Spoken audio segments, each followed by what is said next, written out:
Welcome to the WNBA on NBC, live from the WNBA Finals in Phoenix. I am here with Khristina Williams from iHeartMedia. Khristina, thank you so much for joining me today. Thank you for having me, Nat. Of course, of course. We have to get into this game from last night, game three, uh, Aces versus Phoenix. And the Aces won again. So now they have taken a 3-0 lead in this best of seven series. I don't know if we even making it to 5 games, much more 7 games, Khristina. What do you think about the Aces going up 3-0 on the Mercury? And is this what you were expecting? I absolutely did not expect the Aces to potentially be on the verge of sweeping the Phoenix Mercury. But the 3-0 start, I think, is indicative of how this team has grown to trust one another. And it just shows throughout each game in this series. In game one, you had Dana Evans with her standout game. In game two, it was Jackie and Jewel.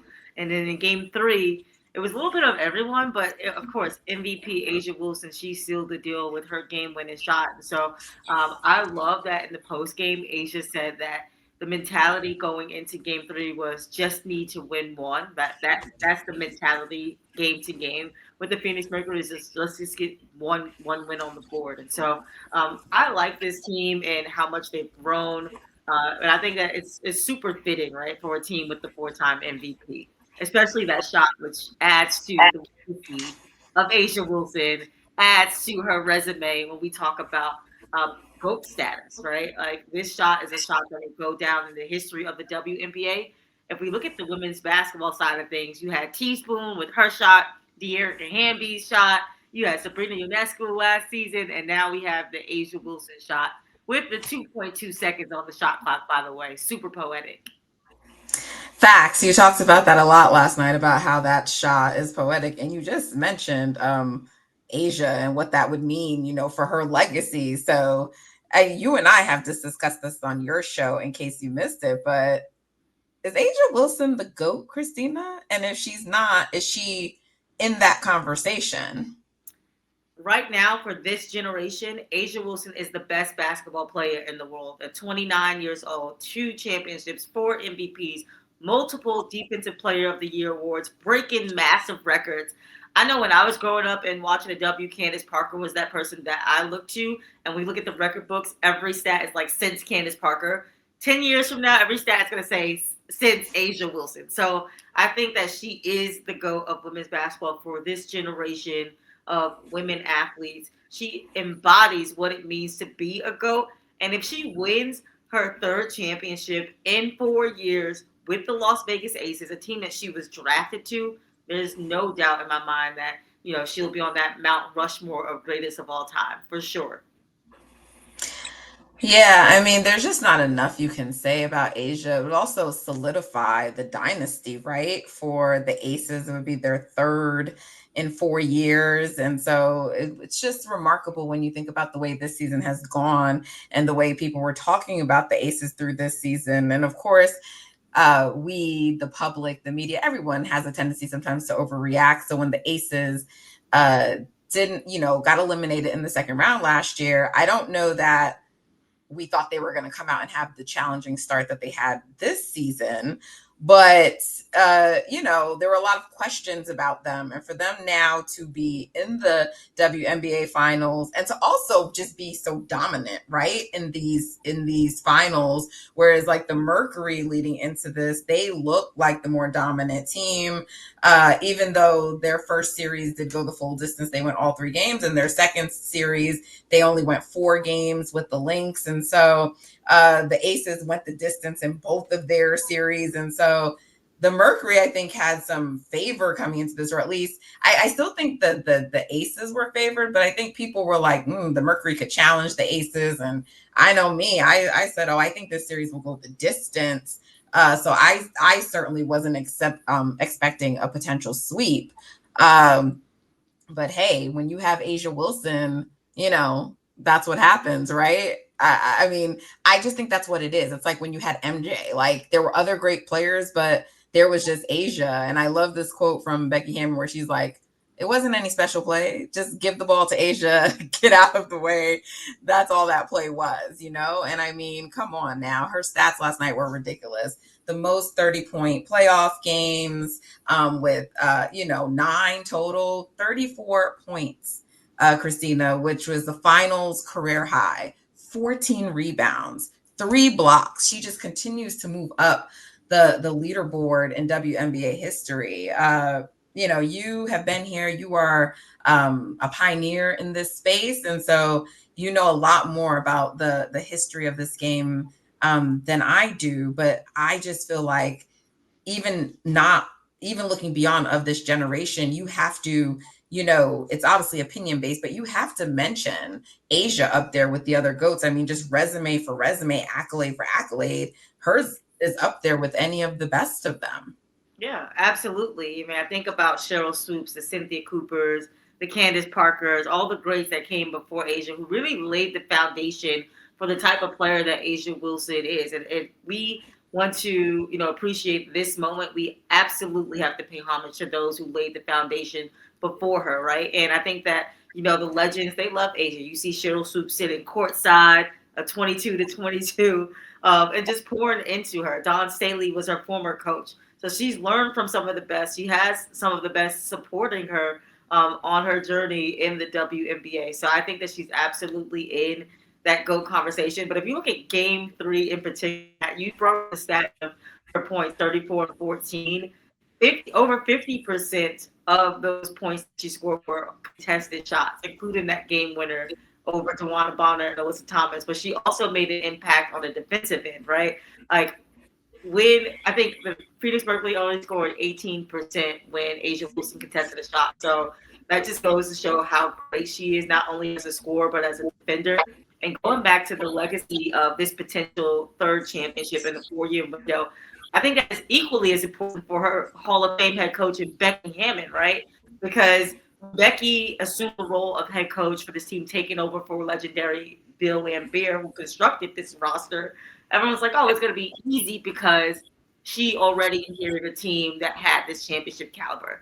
Obviously, they couldn't win under Bill Laimbeer, but Becky Hammon as a coach, we have to start putting her into those legendary conversations, not only as a player, but what she's been able to do with this group. And as you mentioned, the route to this potential championship has not been easy for the Aces in the regular season nor in the postseason. So I think that while we also give the superstar credit to Asia Wilson, I think the pairing couldn't be any greater than her head coach, Becky Hammon, as well. So I'd like to give Becky Hammon her flowers, too.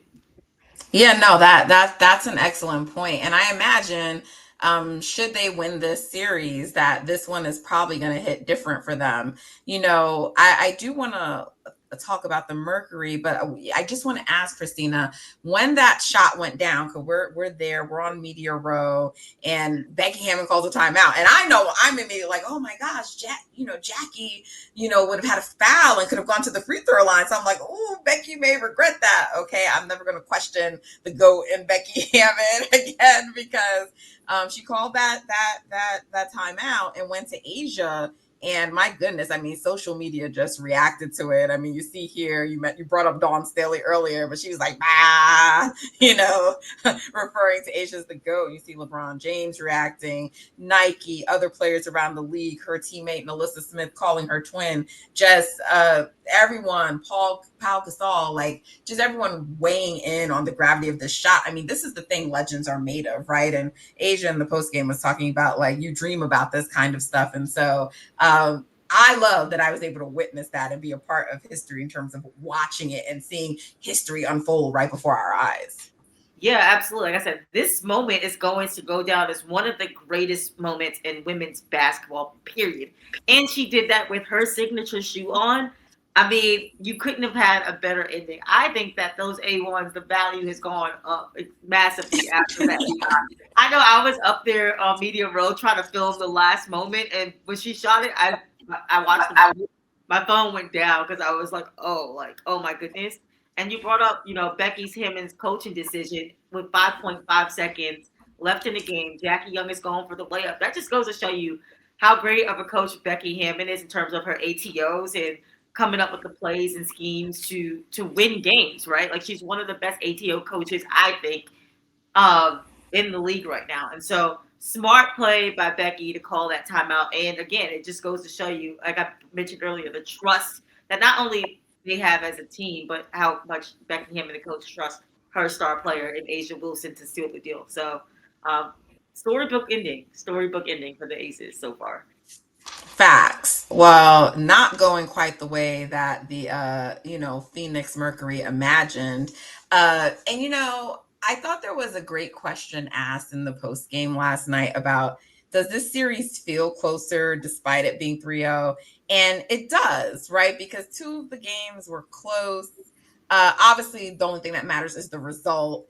And unfortunately for the Mercury, that means they are down 0-3, or down 3-0 rather, and they're facing elimination in this next game. And so, you know, in my opinion, they have pride at a minimum to fight for. I respected Nate Tibbetts' honesty when he's like, look, I'm not going to get up here and say anything crazy. Like, the odds of a team coming back from down 3-0, like, they're not in our favor. And I appreciated him acknowledging that, actually. But they do have to just take it one game at a time. And Dewana and AT were talking about the fact that, like, look, everyone doesn't get to play in the finals. So, like, if they want their season to continue, they want that opportunity to continue, then they have to come out with the requisite desperation on Friday to try to, force a game 5, and so we'll see. I'm not sure. I Satu Saab was going to be out. We got the announcement, earlier, that she will not be playing. She suffered a very scary concussion in yesterday's game. It did not look good at the time when it happened. So the news was not surprising to me that she'll be out for game 4, but they will be without Satu. So what is your expectation for game 4, Khristina? Well, I think one stat that we could point to that's sort of a positive for the Phoenix Mercury is that they're 1-0 in elimination games in the WNBA postseason. When they were up against the brink and they faced the New York Liberty, they did what they had to do in order to, advance. And so I think that, for one, we could point to that fourth quarter. There were a lot of positives from Dewana Bonner, from Kalia Copper, who has struggled, through the first 3 quarters to really find her rhythm offensively. If they can play like the fourth quarter, all 40 minutes, I think that they have a chance to extend the series to a game 5. And I feel like when Satu went down, that gave them something to play for, right? And she's going to be a huge miss in terms of not being able to have her on the floor. She averages 33 minutes a game for Phoenix, but also she's averaging 19 and 7. And so that's going to be a huge miss on both ends of the floor for the Phoenix Mercury.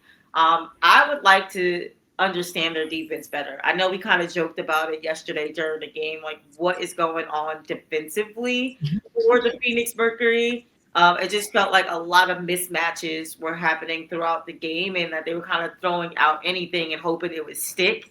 They need to Mm-hmm. get back to playing Phoenix Mercury basketball. Their defense is what offsets their offense, but credits to the Las Vegas Aces, who put a boxing one on them, who was able to disrupt AT, who was able to disrupt Ka in terms of getting them established offensively. The Aces did a great job defensively early on and kind of set the tone and had control of the game for the majority of the game. I think that Phoenix needs to take advantage of being and having home court advantage. This is your house. You have to control the pace of the game. So I think I would like to see them, be the defensive team that we know them to be. That's what got them this far, is their defense. And then also Sammy Whitcomb. She played, I think, over 25 minutes, and she was a -3 on the night. They're going to need a huge game from Sammy Whitcomb, especially when we talk about the 3-point shooting and the volume that they shoot threes. Yesterday and throughout this series, actually, the Aces have been successful in limiting the 3-point shot. So I would like to see Sammy Whitcomb have a breakout game. We know that she is a 3-point shooter. She's won 2 WNBA championships. She's been in these types of moments before. So I would like to see her rise to the occasion, because they're going to need all the points on the board that they can get. But also, she's a good defensive player. She gets into the passing lane. She gets her steal. So they're going to need that. I would like to see Ka get more touches early on. I know this is a team that plays through AT, but Ka, I mean, in game 2, she had such a standout game against the Aces. I wonder why they went away from that in this game. Again, credit to the Las Vegas Aces defense. But I think that those two things will definitely help them. They have to learn how to defend without fouling. AT, DP, and Monique Akoa Makani all 5 fouls in the fourth quarter.